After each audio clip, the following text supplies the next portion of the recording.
السلام عليكم، حضراتكم مهندس علام احمد، دعم فني شركه شورى للكيماويات.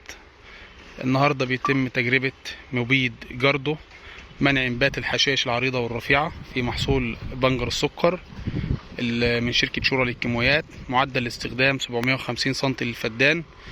بيتم تقليبهم على شكارتين سوبر ناعم زي ما حضراتكم شايفين كده في الفيديو، وبيتم تقليب السوبر كويس جدا.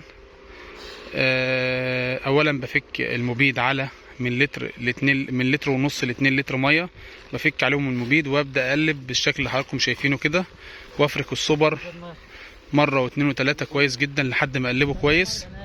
ومجرد ما بخلص زراعه ببدر السوبر وانزل عليه ميه.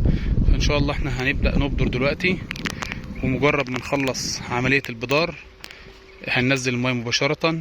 التجربه ديت النتائج بتاعتها بتكون افضل من التجارب الاخرى.